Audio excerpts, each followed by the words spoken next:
Welcome to HVAC Full Blast, where real stories fuel real solutions.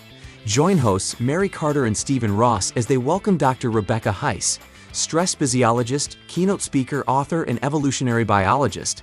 In this episode, discover why stress isn't always the enemy and how the way we think about it can power our greatest accomplishments, both in the HVAC business and beyond.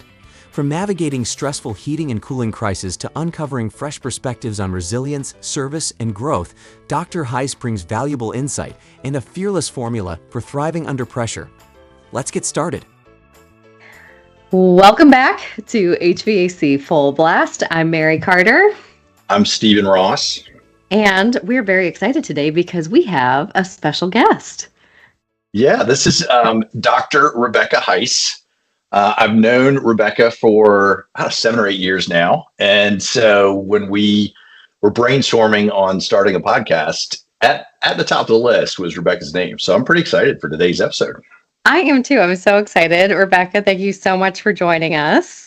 Well, thank you so much for having me. Man, you just made me nervous. I feel the stress. This is great. I once had a public speaking guru tell me, like, that's your little friend anxiety, and you just greet that little friend and you say, hey, you're here. Let's rock and roll. Mary, that's my whole spiel. So we're basically done with the podcast. Thank you so much for listening. All right. Thanks for listening. You can email us at No, I'm just kidding. But seriously, we've got Dr. Rebecca Heiss in the building today. She is a stress physiologist, author, keynote speaker, and newly appointed fellow at the Center of Innovation and Leadership for Furman University. Did I get that right?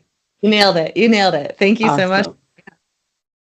And I think just to throw in there, I mean, we introduced you as a stress physiologist, but your background, you're an evolutionary biologist, right? So that's what your PhD is you're really smart. So we should probably just start with that. But I'm just a huge nerd, right? Like, I just kept going to school. So, I mean, I have a master's degree in ornithology. And if you know what that is, you're just as big of a nerd as I am. So birds, right? There you go. I have a degree in evolution and human behavior. And then my PhD is actually stress physiology. So, like, all kinds of just super nerdy topics. So we can dive deep into any of them. I basically love studying humans and the weird ways that we behave. I'm like imagining a therapist for dinosaurs, like when you put all of this together. I was just, it's time for the next career shift, so that might be it. I like it. Oh, that's so cool. I'm also really getting my spelling challenged here with all of these new fun science words. So super fun. So we're very curious about your background and how we're going to weave this into HVAC and home contracting, because obviously we're HVAC Full Blast. So maybe just to get to know a little bit about you, have you had a recent heating and cooling event in your life, or maybe anything that's popped up in that world? Yeah, when you initially asked me that question, I yesterday had an HVAC specialist come out to a new house that I bought because the people that I bought this house from had never had a filter in their system in 16 years or so that they own the house. So that was a really exciting moment. And then before that, the other thing that came to mind is Helene hit here in Greenville and all the power and everything went out. I was in Africa with my husband, and our dogs were here with their dog sitter, and there was no heat, no airflow to the building, and this was an absolute panic moment for me. So talk about putting my stress into practice and having to practice what I preach. That was a moment. So I really am grateful to all of the professionals that are listening to your podcast today for all of their help in getting us squared away in both of those situations. Oh my gosh. So I love how that kind of ties into what we want to talk about, because, normally when we think about someone going through a heating and air event, we think about the customer and they're already reaching out at such a panic point, right? There's a big, level of stress that they're bringing to a contractor. But vice versa, our contractors also undergo a lot of stress throughout the year, and the seasonality of the business and how that bobs and weaves, it can really lend itself to, all sorts of just kind of anxieties that bubble up. And one thing that really comes up is, how do we manage that? How do we manage that well? How do we keep the ball rolling in a positive, momentous way? do all the things we said we were going to do, we want to do, keep innovating for the future. Like even just this little list that I'm rattling off is stressful. Yeah, absolutely. And I think actually you hit two really important points there. The first one that I just want to address quickly is, as you're listing these things, you're like, oh my gosh, that's stressful in and of itself. And I think this is where a lot of people get stress management wrong, is that they add to their list. Like, I have to do this too. I have to go to a yoga class and I have to do breathing exercises and I have to do this. And my research from last year showed that people stress out even more trying to get rid of their stress. So this is a really nasty cycle that we get in because, we try the new thing or we try some breathing and it doesn't help. And then we feel broken, right? And the onus is on us. And it's, I'm a failure and I just can't get it right and I will forever be stressed. And it's a really state of hopelessness, really, that we get into pretty quickly. So the other piece that I just want to bring to this is rather than managing stress, because most people's idea of stress management is how do I get rid of it? Okay, I don't want stress in my life. And I think that is a perspective that needs a little shifting because you're never going to get rid of stress. And so if you're constantly fighting against stress, you're wasting a whole lot of energy. And rather than fight against something that we can't control, when stress finds us, which inevitably it will, we're going to welcome it in. We're going to thank the energy that our body is producing for helping us rise to the occasion, because that's all stress is. It's energy that our body gets to use. And it's up to us to direct it in a way that is useful to us rather than something that is going to hold us back and make things worse. So there's good cholesterol, there's bad cholesterol. Is that what I'm hearing you say? I mean, about stress, is that kind of how it breaks? I don't know. Is stress all the same? It's just in how you use it. So this is really interesting because the older models have, and I'm sure some of you have heard of distress versus eustress. So there's good stress, eustress, the kind of thing that like gets you out of bed and gets you motivated in the morning, and distress, which is like the bad stress, the stuff that like overwhelms you. I want to throw all of that out the window. I want to just say stress is stress is stress. It's energy. And it's the way we think about it that is really the difference maker. And so one of the more motivating studies to me is a study that was done in 2013 looking at 30,000 Americans. And within this group, they asked people who had very high levels of stress, do you believe that stress is bad for your health? And this is unsurprising. Probably most of us are high level stress. And we're like, yeah, stress is bad for us. Of course, we're trying to get rid of it. Well, those people died at a really high mortality rate. So 43% higher mortality rate than the rest of the study group. The interesting part is people that had the same level of stress, so very high levels of stress, but simply believed that stress wasn't bad for them, that it might be good or it was just energy, they had the lowest mortality rate of the entire study. So lower than people who had very low levels of stress to begin with. What that means is stress isn't the thing that's killing us. It's the way we think about the stress that is good or bad. And that's a pretty massive, pretty big finding, I think, to help people shift their mindset around what stress really is. All right, I got a question for you. So, when I first got started in heating and air, I was doing residential sales. So I would go to somebody's house, my clothes would be clean. I would have showered in the morning. I'm feeling warm and fuzzy. Life's good. I go into an attic for 30 minutes. I'm dripping in sweat. Now I'm not feeling so good. Fast forward 8 hours later, and my last call at the end of the day, like I've had it. And there was one customer specifically where he was giving me some attitude and I gave it right back, and in probably a very unprofessional way. Right. And part of that's just going, I would not have responded to that guy that way at 8:30 in the morning, but at 5:30 in the afternoon, I'm bent out of shape. So I attribute that to stress. I'm like, oh, I've had a stressful day. It's been a long day. I lost my cool because of stress. But you're saying, hey, wait a minute, it's just your response to it. But I think human nature is when you've had a long day and you have a lot going on, you don't respond in your best way, right? Is that? All of that is true. Yes, yes, and yes, and yes, and. So my challenge to each of you is to say, well, what else could this mean? So I ask people to get really curious with their body and especially under stress, right? So I'll throw out another example here. You said you were sweaty, you were hot, you were tired. It was one of those like, oh, like this is bad. I'm in a bad space. Let me just challenge that and say, when you're sweaty and hot and tired and you're like, ugh, you might have also just worked out, right? Which people pay to do. They go to the gym, all of this torture, and then they're like, ooh, euphoria, right? Like I just did the thing. And so much of that can be mindset. Now, that is hugely challenging. That is, I want to pause and really recognize that. Like you've had day after day of people just sort of beating on you all day long. When is the reset? Right? Is it when at the end of the day? Is it when you go to bed? Is it the next morning? Why can't you take a pause before you go into that next client? And when I say pause, I mean 30 seconds to go, man, I am so lucky that I get to go do this because X. Because here's another sort of really important piece to understanding the stress response.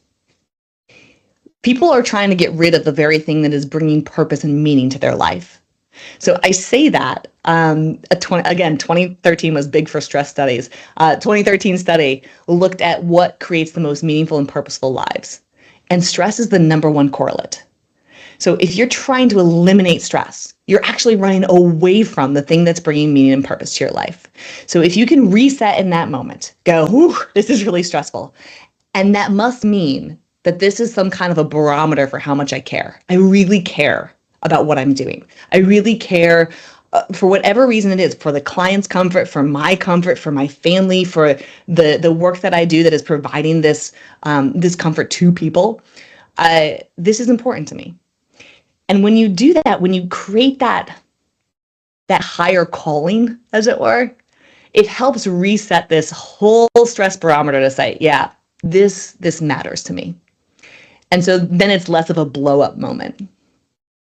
So what are some ways that you keep those moments in the forefront so that you don't get wrapped into the snowball of stress on stress? Yeah, so I actually have a 3-step technique, and this is what I call my fearless stress formula, and it takes 30 seconds to do. And the first step is the tiger, and the tiger is named that because our stress response is really built for 3 minutes of screaming terror through a jungle, right? Being chased by one of those tigers. It's built for a world we don't live in. So every time we're feeling stress, our body believes that it's a life and death situation. It's a tiger charging us, not an angry client, not I'm uncomfortable and hot and sweaty, not my email is overloading me, right? Like this is life and death. So the first step is going, wait, this isn't a tiger. And just acknowledging out loud, this is not life and death, because our brain's natural tendency is to catastrophize and go into this like, hey, my gosh, if I don't get this, then this, then this, then this, and this, and we spiral. And so, again, in recognizing that it's not a tiger, I do want to give people that 3 minutes of screaming terror and allow them to sit in it and go ahead, go to those worst case scenarios for 3 minutes. But if you're still alive after 3 minutes of screaming terror, then all of that energy that you feel, you can use that differently, and you can point that into a more productive path.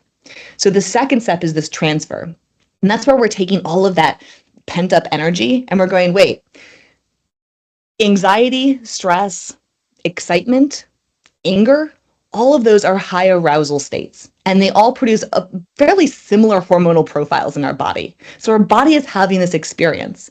And the only real difference between an adventure and an ordeal, a sweaty time with an angry customer and client versus a sweaty time in a gym where I just, triumphed over my PR, the only difference is how I'm interpreting what's happening in my body.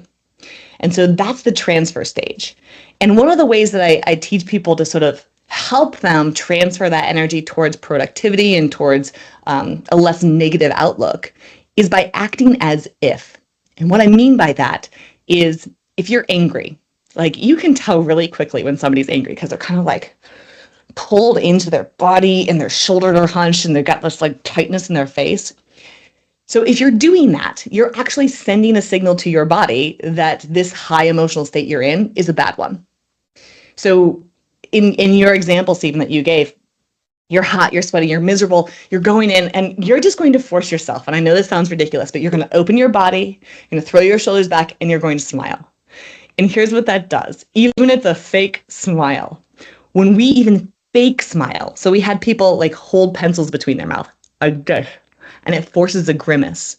What it does is it sends signals to the brain to say, oh, I'm happy. Because most people think that we smile because we're happy, but we're actually happy because we smile. Interesting. Yeah, so we're getting this somatic feedback, this feedback from our body, signaling to our brain that this high emotional state we're in isn't necessarily a bad one. And that's allowing us to begin to transfer that energy. And then the final step, and then I promise I'll shut up for a second. The final step is the trajectory. And that's where we take one small action into the stressor. So again, most people are trying to avoid the stress. But when we move into it, we can get to the other side faster with more resources and in a better state. So taking small actions rather than inaction, movement forward. Okay, that's where I'll stop. All right, can I repeat that back? Because I'm going to make sure I got it. So step one is tiger. Like you're just saying to yourself, hey, this isn't going to kill me, whatever it is, right? Yep. Step two is I got to change my physiology. If I look like I'm angry, I'm angry. So I've got to open up my body, smile. Step three is do something. Take an action step towards the stress, whatever that is. Is that, I'm paraphrasing. You nailed it. Tiger, Okay. transfer, trajectory. You got it. Perfect. Okay. Yep. I think what I like the most about the tiger is like if I'm saying, okay, this isn't going to kill you, then I'm owning that. When other people, if I'm venting to someone and they're like, yeah, well, is it that bad? Mary, it's not life or death. You're just selling boxes. Then I start to feel like, oh no, you didn't. Like, Absolutely. And Mary, I'm going to add to that. Because, like, this is the advice that most people give to one another. Is like, oh, well, just calm down. That's horrific advice to give to someone. yeah. All the time too, which it's terrible for two reasons. One is just mean, right? It's just plain mean. But also physiologically, you cannot force yourself to just calm down, right? You're in a heightened state. You can't. It's like you can't control how fast your heart is beating. Last time I talked to my adrenal glands and I was like, hey, y'all, it'd be great if you didn't release adrenaline right now. They didn't listen, So this is sort of one of those things that you can't control. So telling somebody to calm down or, hey, it's not life and death, not super helpful. Right. But then I'm, saying to myself, like, hey, Mary, calm down. Like, this is the tiger. You've got 3 minutes and then no more tiger. Like, I think there's something really powerful in that starts that process in a way that you can actually do it. Because I'll be honest, like in some of my own just kind of counseling and as I've gone through managing my own stress, to start with like the deep breathing, like that's almost going right into that last step, right? There's not enough acknowledgement before that action step. So you have to kind of walk that walk a little bit in order to get your own buy-in. You nailed it. I actually call that process inviting the tiger in for tea. Ooh. So invite that tiger in for tea. Sit it down, spend some time, spend those 3 minutes of screaming terror with it and get curious. So curiosity and fear can't coexist. Like there's literally no brain mechanism that allows for fear and curiosity to coexist, which is great because we can use curiosity to kick us out of that fear response. And then I'll challenge you, Mary, to even when you get to that trajectory stage, don't try and calm down. Don't use that energy, right? Olympic athletes breaking world records at the Olympics when their stress and pressure are at their peak. So we don't need to eliminate that or try and calm down. We just need to transfer it and recognize it's not going to kill us. So the not killing us part, very important, but trying to calm down at any stage, I think is overrated. Ooh, I really like that. Say it again. What's it? Paraphrase it, Mary. What, like when you say you really like it, what do you like? I like the idea that just calming down for the sake of calming down, overrated. I'm gonna be harnessing my energy. All my customers out there, watch out. You got a new energy coming your way. Oh, I love that. That gives me the full body chill. That makes me happy.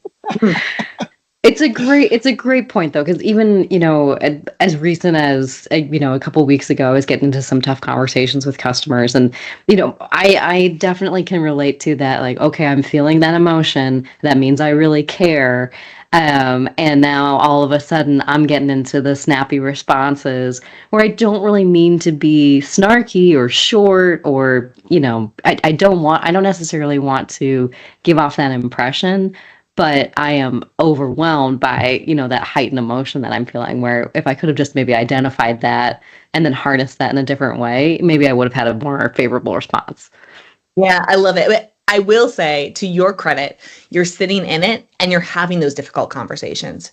Most people's tendencies are to avoid the stress entirely. And so I'm not going to have that difficult conversation, or I'm gonna do it, but I'm gonna go get a massage first, or I'm gonna go do this one, X, Y, and Z. And I'm just gonna mention this other study that is one of my favorites personally, looking at 90 different workplace interventions. So we're talking meditation, breathing exercises, coaching, massage was one of them. I was really hopeful massage would work, but none of those interventions actually helped reduce stress, with one exception. And I think you all will love this. The one intervention that actually helps to mitigate stress is service to others. Ooh. So when you're in stressed out moments going, whew, this really matters to me. How do I use this to serve others? That is not only going to help your clients, your customers, it's going to help you as well. And that's a really powerful shift for us all to make, to push that stress externally, and have the problem be solved out here rather than trying to just eliminate it in ourselves. Wow. Oh, geez. Have you ever seen any examples of that? Actually, so I just wrote a piece for the Wall Street Journal on this, and I'll tell you the story really quickly. I lost my luggage, and I was speaking to this very executive buttoned up audience in Hawaii, and I have flip flops and a tank top. This is not ideal. I'm really stressed out, and I'm pacing at the front desk, and the hotelier notices this, and he says, "Hey, listen, I got you a car. Just go down to the shops. You're gonna find something." And I was like, "Oh my gosh, thank you so much." I get down to the shops. I don't know if you've ever tried to find a suit of the non-bathing variety in Hawaii. I was not having a whole lot of luck. And I went into this fourth shop, and this woman was like, "Look, you're not going to find what you need here, but what you can do is you can take my car. It's a brand new BMW convertible. You're going to drive 40 miles and you're going to find some other shops and they're going to have something for you." It's like, "I don't even know your name." She said, "Oh, I'll tell you back." And I did. I drove that car 40 miles. I found my thing. I came back. I'm in full on tears. I'm like, "Why would you do this?" And she says, "Listen, I've been really stressed out recently. My daughter just moved back to the continental US, and I just hope that a stranger might, if she found herself in a similar situation to you, I hope a stranger might do something similar for her." And I was like, and I get back to the hotel and I tell the hotelier, and then he's full on tears, and how his whole family from the continental US to Hawaii. And he was like, "This proves the people, the culture, it was the right fit. It made the whole difference." And he sent this whole box of chocolates to me with this 2-page handwritten note. And I'm going, what is happening here? And it finally occurred to me. It's like, oh, this is the stress response in action. And we talk all the time about cortisol, the main stress hormone, but the second main stress hormone is oxytocin, which, if you've heard of it before, it's the cuddle hormone, the togetherness hormone. It's the hormone that makes you want to connect. And it helps us in times of stress to reach out and ask for help, but also to receive it. And this is just one of the many, many powerful examples that I have of people who are in stress serving other people. And I like to think, they've also benefited from it. So it's pretty cool. Nice. That's amazing. Cool. Yeah. And I go, hey, that shop on the Big Island and that hotel have gotten a lot of shout outs over. Oh, I'll bet. Yeah. No doubt. Yeah, you got like delivering an 11 out of 5-star experience for your clients. There you go. Yeah. So we did a podcast episode a couple weeks ago, and we talked about, like, in the Sandler training world, we talk a lot about how your performance as a salesperson is going to reflect your identity, like how you see yourself, how you view yourself, all of those two things. These are going to, over given enough time, your sales performance is going to reflect your view of yourself. And so a couple interesting conversations spun off of that. So I'll give you maybe 2 or 3 different scenarios. Here's the first one, and I'm just pulling it from my own life, but also maybe the lives of others.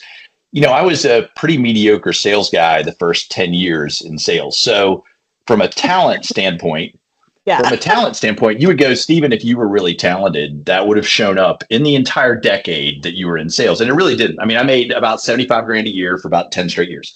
And then at some point, life got stressful. And in my life, it was my wife quit her job. We had another kid on the way. And so all of a sudden, I had to perform at a level that I hadn't performed before. And I got that's when I became a client of Sandler. So I needed somebody, that behavior step, to really help me out. Like, what the heck do I do now? How do I get a lot better? But that also is a very similar conversation to one that I have with salespeople all the time, which is, hey man, here's what I've been making the last couple of years. And you're telling me I could get up here and I don't see it. And so there's this stress. There's like the external financial situation. I need to make more money and I can't. And then you have the internal belief system, which is, well, this is the kind of money I've been making, or this is the size company we've been, or whatever it is, right? And now all of a sudden you go, hey, you got a $5 million company. You should be able to get this to 7 or 8. And the business owner's like, well, we've never done that before. Or the sales rep, you're like, hey, you've been selling $1 million a year, but you should be selling $2 million a year. And they're like, so talk to us about that kind of stress, which is, your internal world isn't lining up with the external world, or you need your internal world to line up and it's not there. I mean, what? Yeah, I mean, I don't even know where to begin on this. If you look at the traditional stress models, what I'll say is they look a lot like an inverse U. And what it's describing there is the amount of stress that you have in your life on the x-axis versus your performance. So essentially, if you have no stress in your life, you don't really need much performance and you don't have it. But as the stress increases, so too does your performance, to a point. And then what the traditional models will say is that it starts to tank because now it's too much stress. I'm so overwhelmed. Blah. Most people plateau at some level in the middle range, and they're like, "This is fine. This is comfortable." And then to your point, Stephen, like in your story, then something happens, and now I have to perform differently. And if they're smart, right, they find a coach, they find external resources, they find these ways to shift that internal mindset so that they're not tanking on the other side. Because I don't believe that anybody has to tank. That's the old model. That's that Yerkes-Dodson curve. My model and the fearless stress model suggests, no, listen, we perform at our best under peak pressure and stress if we have the right mindset.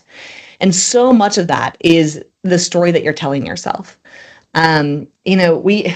There's so much research out there on the placebo effect and the power of the stories that we tell. And one of my favorite pieces of research is looking at the housekeepers. Have we talked about the housekeeper study before? I don't think I've heard it. Great. This is one of my favorites. So, but a bunch of housekeepers set into 2 different conditions. And the first condition, the housekeepers are told nothing. In the second condition, they're simply told that when they're cleaning, they're meeting the Surgeon General's requirement for exercise. That's it. There's no difference between the groups. They all wear these nifty-difty wristbands, which track exertion, heart rate, all of that, diet factored out of the analysis. But after 4 weeks' time, there's a massive difference between the 2 groups. The group that is simply told that they're meeting the Surgeon General's requirement for exercise. Lower weight, lower blood pressure, lower waist to hip ratio, lower body mass index, all of this massive shift. And the only difference was what they believed. And that's wild to me, right? This was not a mistake. This was their belief system shifted. and they had outcomes as a result. And I think it is so underappreciated how often our stories, well, this is just how much I make. This is just how we've always done it. There's no other way to do it. Limit us. So, and you know, I mentioned at the start of this before we started recording, how often that will lead to something that is often referenced as learned helplessness. We just accept our fates as, well, I don't have any control over this. This is just how it is. And the thing about learned helplessness, when it was first studied, it was done in the 60s.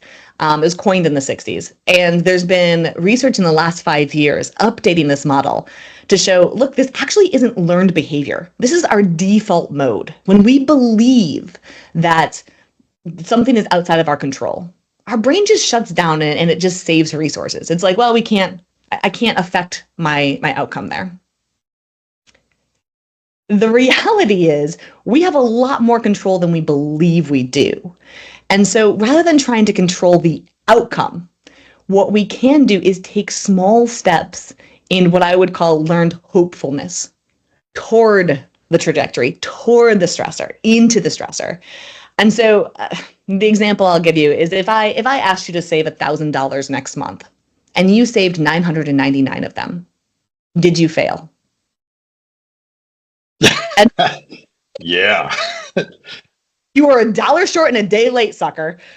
Yeah. But that's the way our brains work. Our brain is like, well, I missed the outcome, so I failed entirely. I might as well just throw it all out. No, dude, you have 999 more dollars than you would have had.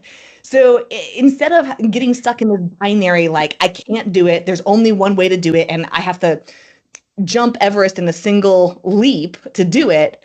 No. You're going to take this small, tiny action.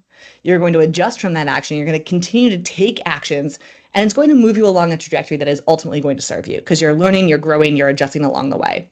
But that action piece is so important. You can tell that. You can tell that Stephen and I are sales professionals held to sales targets because we're like, yes. You're not getting your bonus. because that, but it's true. I mean, let's, even if I played that out, maybe like on the scale in the seat where I sit, you know, if my target is $100 million for a region and I only bring in 99 million, you could say, yes, she didn't make her target.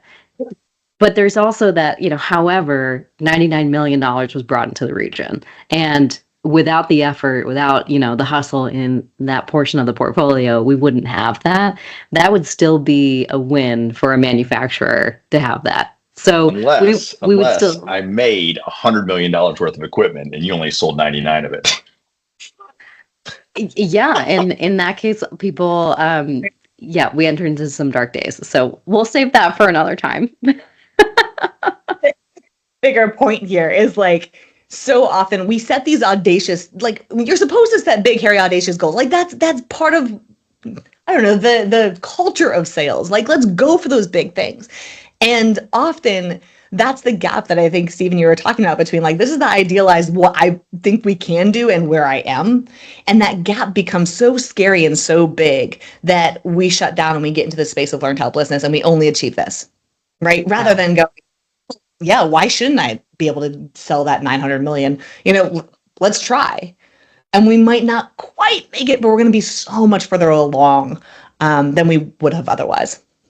I think the other thing that you said too that really grabbed me is because I think we use this analogy all the time with talking about an Everest, right? You know, it's my Mount Everest, it's my hardest thing, it's my biggest challenge. And I heard another podcast that I listened to talk about this idea of if that's really your Everest, treat it like your Mount Everest. And what would you have to do to go climb Mount Everest? Well, you would have to, you know, invest in some gear. You'd have to invest in some training. You'd probably have to do a few practices. You'd probably have to ramp up your practices so that you could get to a tolerance level. Like, how often do we just set maybe a really high targeted goal, but then we don't treat it like it doesn't get the effort behind it that maybe it needs. And when you actually put that hard effort in and then you achieve it, that a sense of accomplishment is just wild, right?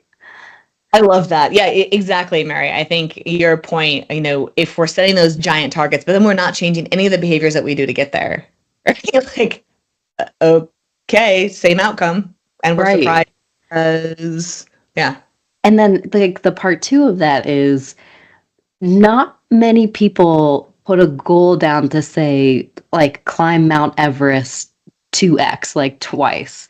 And when you were saying at the top of the podcast, adding and adding and adding, and, we're beating stress by adding more to our list, it's like, whoa, like, pull that back a little bit. How about we, like, achieve that goal that we set out for, and then we look at what we add to our plate and take on as a next. If you're always adding and adding, all of a sudden everything can't become an Everest.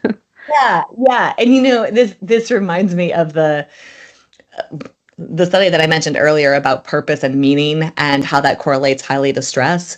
And it's so easy for us to retrospectively look at this. So, in my research, I asked people, what is a project or an accomplishment that you're most proud of? Right. And people can think about that. And then I asked them to go back to the middle of that project. What was your stress level? Right. On a scale of 100. And the results, are exactly what you would expect. Like, people were stressed out of their gourds. They were really stressed out when they were doing their most meaningful, purposeful work. And so I like to remind people, like, don't just think about that in retrospect. As you're climbing Everest, you should be stressed. That's a sign that you're on the right track. Your stress response is a feature. It's not a bug. It is a feature of providing energy to you when you need it the most as you're striving for these big goals. And I think that's a really powerful shift to have. Totally. Can I throw out other deeply personal scenarios where I probably should just get a therapist, but I'd rather talk about it on the podcast? Great idea. I can't wait for him to get a therapist. No, I'm just I know. It'd be life-changing for all of us. I had, so I became a client of Sandler. My sales went up, like, I was doing great. The company I worked for, I said, hey guys, I want to go straight commission. Keep your salary, but double my commission. And so February of 2008, I remember to the T, February of 2008, I was doing in-home residential sales. I had an 80% closing ratio that month. Crushed it. March 1st, I went straight commission, and I went 0 for the first 3 weeks of March. I struck out on absolutely everything, and it was my first month of going straight commission, and my paychecks were 0, 0, and 0. So I was doing great, and then I'm in a slump, right? It's like baseball or golf or whatever. And the reason I share this is because Mary has never had a slump. So I don't know that you can relate, Mary, but I have lots of personal experience with failure. So coach me up, Rebecca. If you're talking to me, if you're my boss, if you're my manager, if you're my friend, and I'm like, I'm in a slump, I don't know, what do I do? Like, how do you deal with that stress? Yeah, okay, great. The first thing I'm going to say is great. That is fantastic. You've noticed that you're in a slump. Amazing. Notice how that feels. Notice the stress it's bringing. Why? It's like crap. It does feel like crap. Why? Why does it feel like crap? What's the emotion behind the emotion? Right? Really getting into understanding the value of the stress. So we don't feel like crap because our shoelace comes untied. Right? We feel like crap because this is somehow tied to my belief in my ability to provide for my family, or my value as a human being, or all of the other things that we put on the weight of our ability to accomplish certain things, like selling. Okay, so let's get to the value of it. Good. Now let's divorce the value of what we do from who we are. You're not a less valuable human being for not being able to sell. Now we can still go in fully, in our identity, like, I'm a valuable human being and I can sell. Right? I may be in a slump, but I'm still a valuable human being and I know how to sell. So what that does is it shifts the story a little bit. Instead of I'm in a slump, it is I am a valuable, really great salesperson, and I've just hit this little bump in the road. So I'm going to shift my trajectory a little bit. I'm going to try something new, right? I'm going to try out something a little bit new. That might fail. Cool. Try something a little bit new. That might fail. Cool. Pivot. We're going to try all of these tiny little maneuvers until we get that first sale. And I'm like, oh, that worked. Good. Let's continue that action until that fails. The thing that, look, we're in a changing environment constantly, and people like to sell at the same way that they always have been, and they've been successful this way, so they don't want to move. And it's like, well, this has worked in the past. Great. It might not work now. And for people who are like, well, I hate change. Good. You're really going to hate extinction. No, like, this is choose your hard kind of situation. So I think, to summarize what I just said, your value as a human is not tied to your value to sell. That's first and foremost. That allows you to put your shoulders back and say, this is just a slump. This is not a slump of who I am, just in what I do. So now I have to adjust what I do. And then you're trying these small little actions, little changes, little switch ups that is going to put you on a new trajectory that ultimately you're going to find something that works. And I would say the third thing, reach out for help. These are the moments that stress is calling to you to say, my oxytocin is at an all-time high. I need some help. What's working for you, person over there? What's working for you? How are you approaching the situation? Because I think, again, we get really concerned about what others are going to think about us if we ask for help. And the reality is, your stress is my stress is your stress. We may not be having the exact same experience at the exact same time. We've all been there, right? It may be slightly different at that exact moment, but we know what that feels like. My eyes got super wide when you said that, because I think one of my biggest stress drivers is my perception of what people think of me. And especially in a sales role, I want everyone to like me. Like I want people to be excited when I walk through the door, when I send an email with news, and most of the time it's hopefully good news, but we're going to have conversations sometimes, or maybe I can't meet, a shipment or a deadline or something. And whenever I have to deliver that news, I almost have to kind of like pep talk myself. Like, it's okay. Like, you're still going to have a working relationship after this, but you have to rip this Band-Aid off. Like, you have to deliver this. And that is, I can definitely relate to stress being driven by perception of what people think of you. Yeah, that's a big one. I think it's relevant right now because there were a lot of salespeople at the end of 2024 that felt really good about themselves. Mm-hmm. And halfway through 2025, they don't feel good about themselves anymore. They're like, holy crap, I'm getting my butt kicked. And maybe it's tariffs, or maybe it's the economy, or maybe the Fed's keeping interest rates too high. I mean, who knows, right? But there's these external circumstances, and you're like, I felt great about myself 6 months ago. Wow, have I gotten my butt kicked? So I want to return to the learned helplessness for just a second. It's because I think that the question that I want to ask requires this setup. If you'll allow me to just do one more nerdy experimental thing. Yeah. So the original research was done on dogs, and they had these two different conditions, right? The dogs were put into these cages that were electrified. And so they were receiving these, I know it's awful, they were receiving these electric shocks.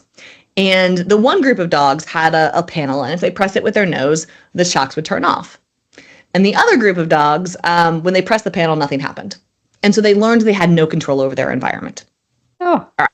So then we take both sets of dogs, we put them into a second experiment. And in this experiment, the floor once again is electrified, but they have a really low barrier. And all they have to do is jump over the barrier to the other side, and they'll be safe. So immediately, the dogs who had some control, who had been able to turn off the shocks before, make the jump. And the dogs who had no control, who when they pressed the panel before continued to have shocks, never made the attempt. They just laid down and accepted the shocks. So what you're describing, Stephen, I feel like this is my question to you and to all of your listeners is, where are you just accepting shocks? Where are you just saying, this is just how it is, right? This is outside of my control. I can't control tariffs. I can't control interest rates. I guess, this is just how it is. Whereas, if you take this action in learned hopefulness, maybe trying a jump, trying a little something different is going to lead to a whole new outcome, a whole new environment. All right. So instead of dogs, let's talk about salespeople, right? So here's a question. How does this transfer? And let me give you an example. So at my company, we had electricians, we had plumbers, we had heating and air service techs. And I had a group of electricians that were all roughly bringing in $20,000 a month in revenue out of their band. So that was pretty much the bare minimum from a profitability standpoint. Any less than that, you'd have to fire them because you're losing money, right? So we put them all through training. They're all going through the exact same training, exact same trainer, exact same content. One of those technicians went from 20,000 a month to about 40,000 a month to, his in year 3 hit 800,000 for the year as an electrician, which is unheard of, right? And then there was a group there was a couple of them in that group that were still back at 20,000 a month, did absolutely nothing different. So as a business owner, as a manager, I like the idea of shocking people into action. It probably is not HR appropriate. So all right, so part of this is how do I manage internally my own stress? But part of this is how do you help other people go, hey man, you can change your circumstances. Ooh. Yeah. I mean, I think first and foremost, it's modeling that behavior yourself. Right? Humans are incredibly contagious. And when we surround ourselves with, and this is another study. I'm happy to provide you all with citations if it would be helpful for this. But when we surround ourselves with high performers, our productivity and our performance increases by about 25%. Like that's awesome. So be that person, model that behavior, surround your performers with other high performers. We often focus so much on the bell curve on like bringing the people on the lower end up to the average. And what we don't do is focus on the above the curve people and like continue to pull people in that direction. So I'd say, keep your focus on those high performers and keep encouraging them. And what's going to happen is the other people will come along for the ride. So rather than saying, man, you're really lagging behind here, how do we get you up to speed? Say, man, you're taking off. What are you doing? Let's see how we can propel you even further. You're making 800. Let's double it next year. People are going to get curious. If I'm that low performer, if I'm still sitting and I'm going, my God, at some point I'm going to go, okay. What are you, how missing out here? And again, instead of, I think sometimes there's this attachment to like rejection and failure that we have in those moments where it's like, I'm the remedial kid, right? I'm the one that's fallen behind and now I have to ask for help. And it just contributes to that story of I'm just not making the cut, I'm a failure, rather than allowing them to see what's being done on the high end and motivate themselves to catch up to speed. There's a line that I use often about playing sick. And I know you've heard this before, Stephen, but for the benefit of Mary and your listeners, I'm a professional speaker these days.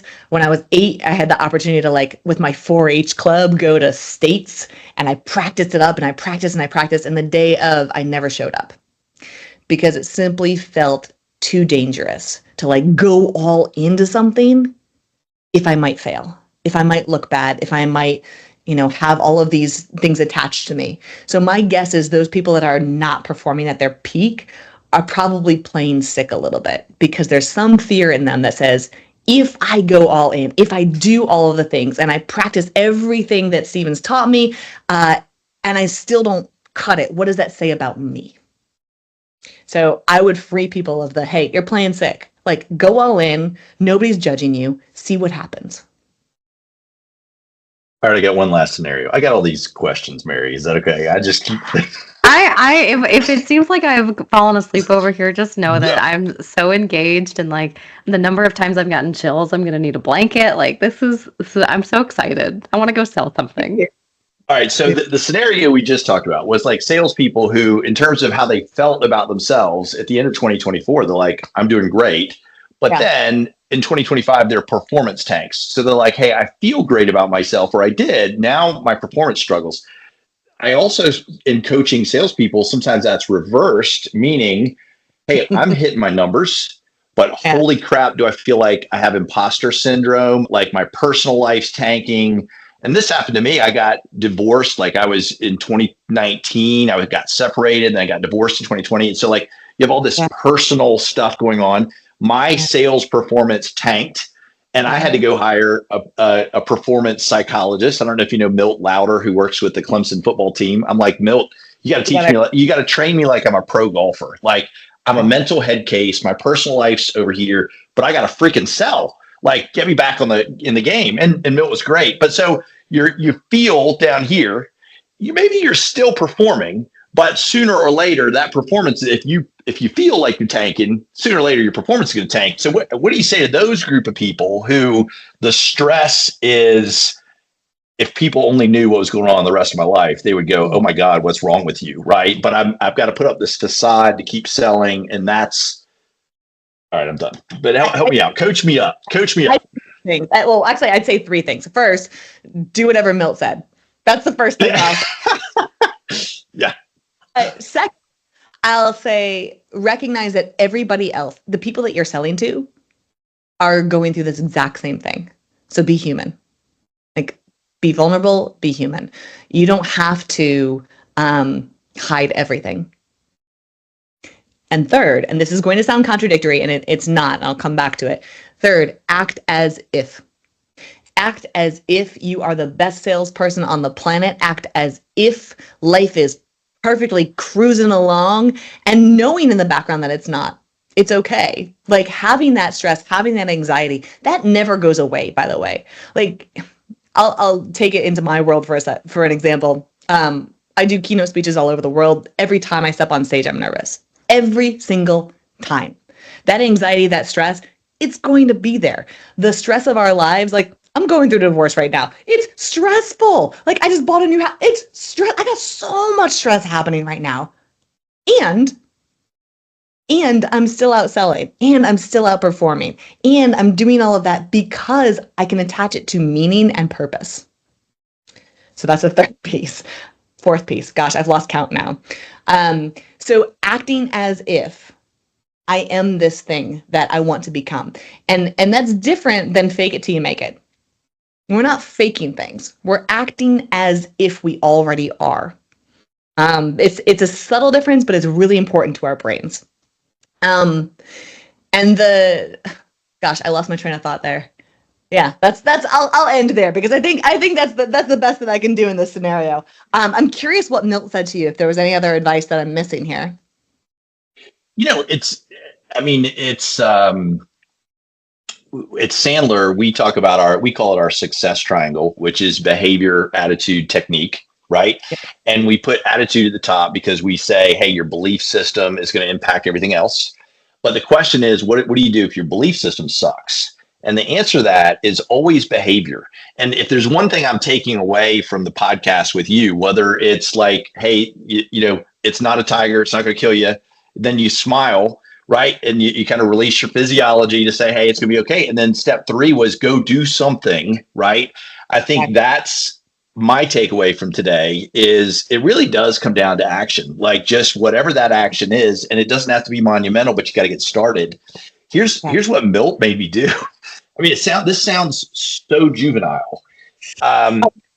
Milt charged me hundreds of dollars per hour for this, by the way. So I'm about to save you guys several $1,000s.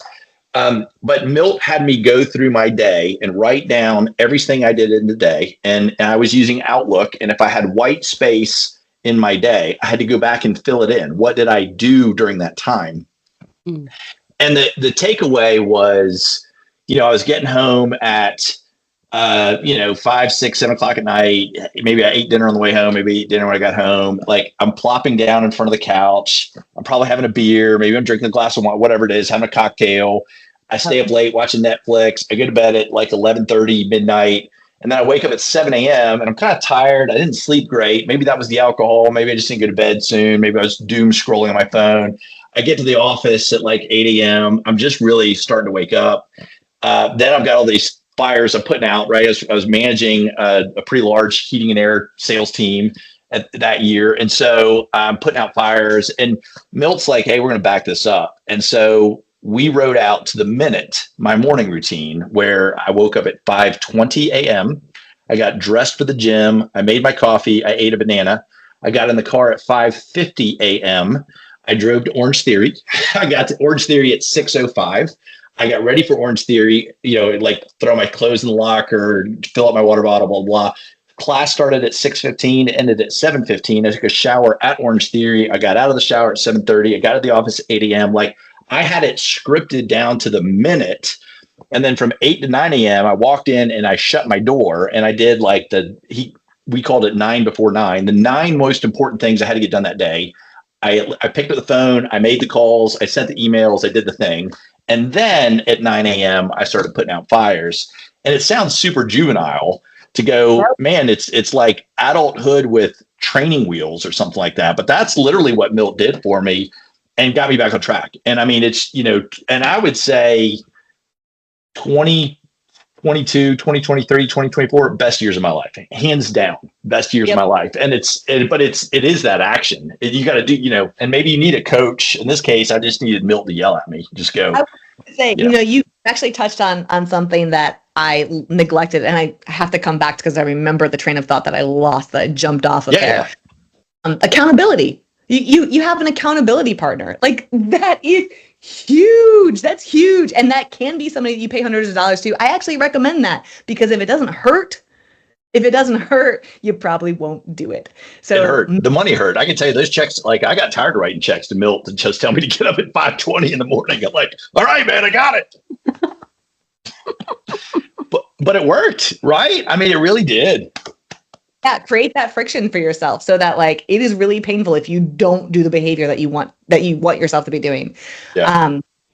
Increasing friction on things you don't want, decreasing friction on things you do want. And the just to come back and jump back on the train that I jumped off of before with imposter thinking. And I do call it imposter thinking rather than imposter syndrome, because I don't want to create a syndrome out of something that I think everybody has. That's the point I want to make.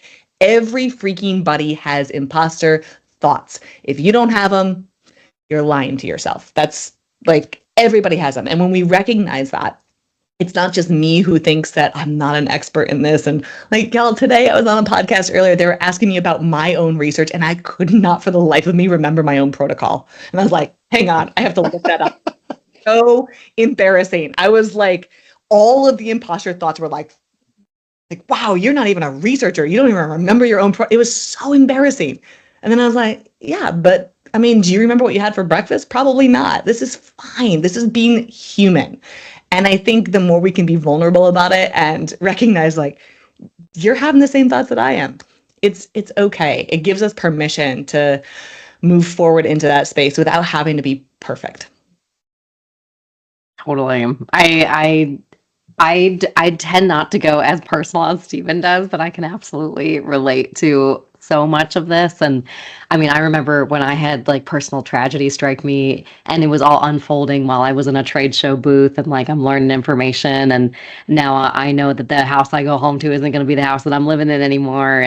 But I'm at work, right? And like I can't wear that at work in that moment. And I remember a coworker said, "Are you okay?" And I said, I'm not okay. And it's going to be okay, but I am not okay. And she was so great. And it's still a really good friend, but she was like, you want to take 20 minutes and not be in this booth right now? I was like, I really do. Yeah, I really don't. I just need to go like address my tiger. It's really the short version of that. And so, and it was great. And,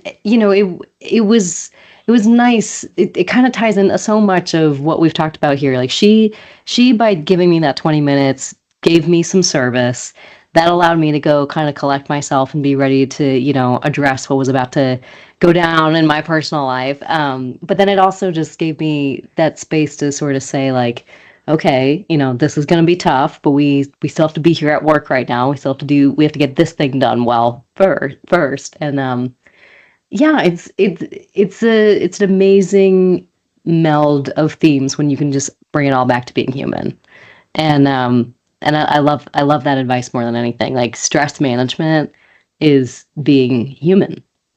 Yeah, it's recognizing our own humanity and recognizing it in others too. I think that's really what it is. Right? It's great. Yeah. It's amazing.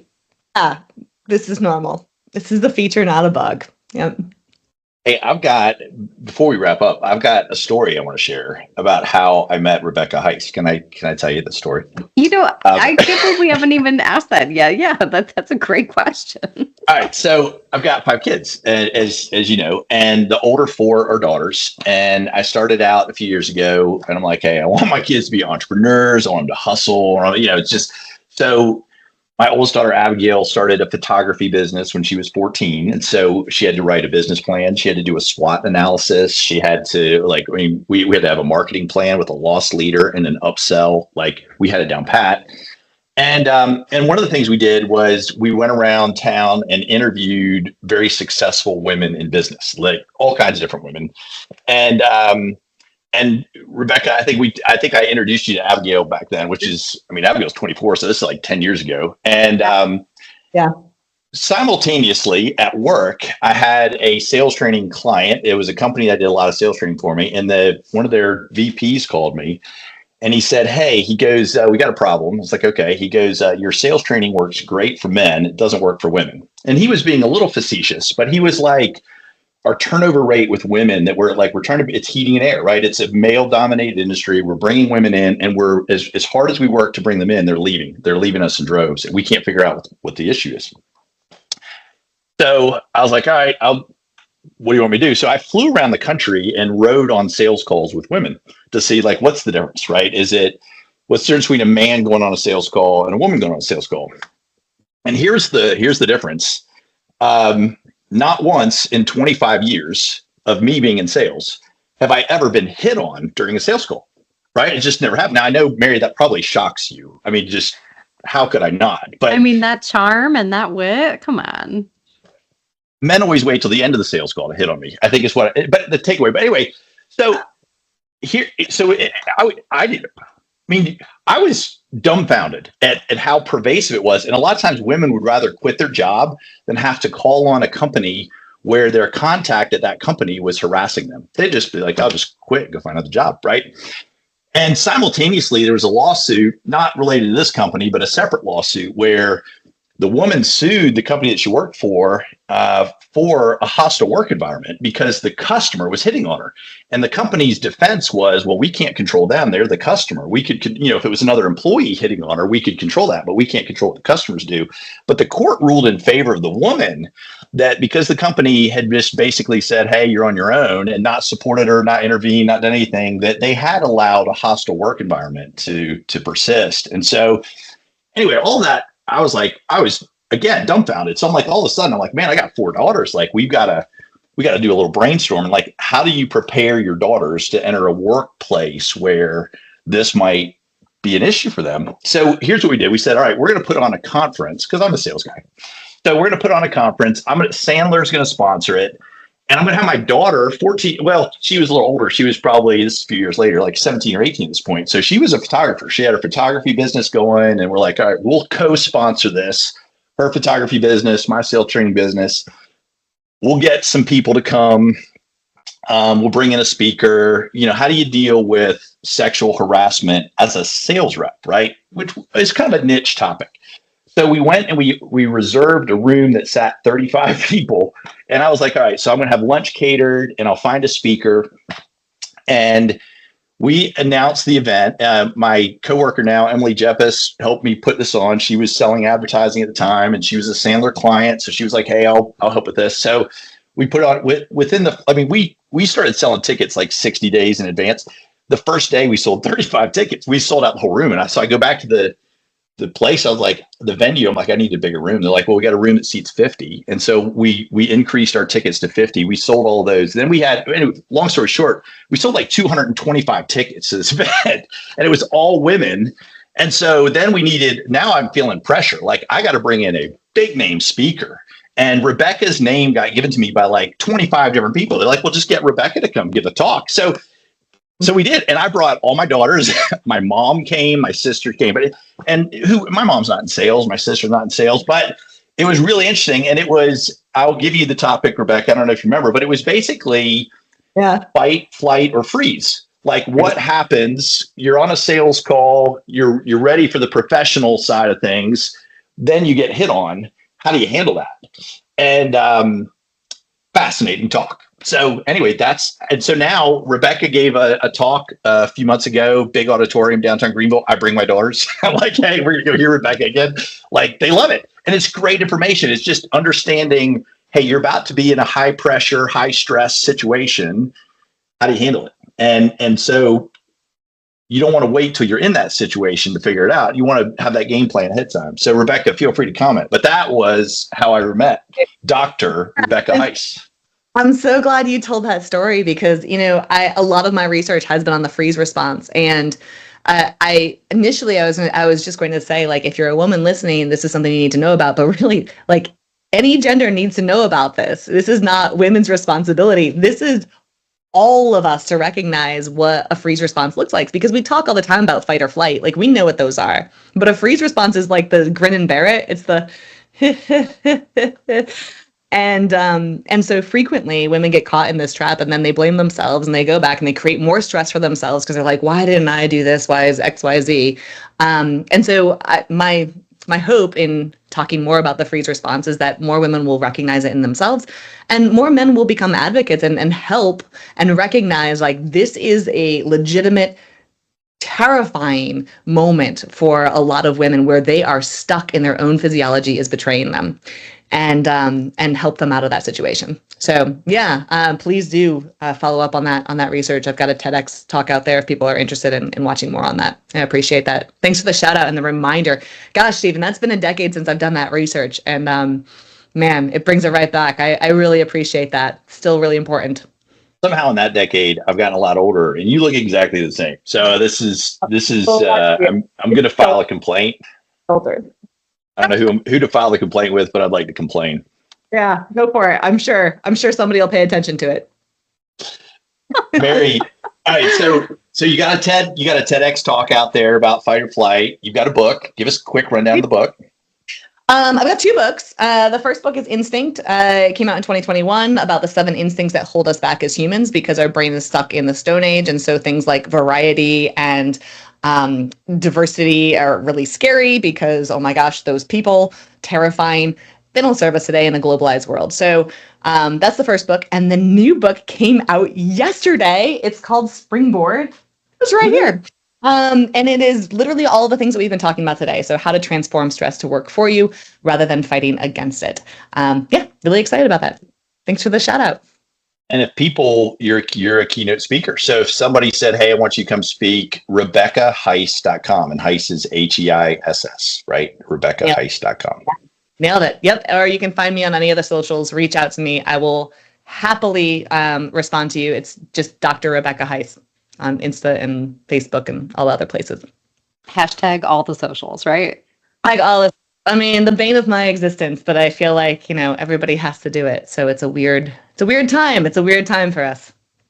Well, we are not on the socials yet, but we do have an email address. So if you want to expand on anything that we talked about today, or if you need help getting in touch with Dr. Rebecca Heiss, we'd be happy to connect you. You can email us at HVAC_full_blast@traintechnologies.com. That's HVAC_full_blast@traintechnologies.com.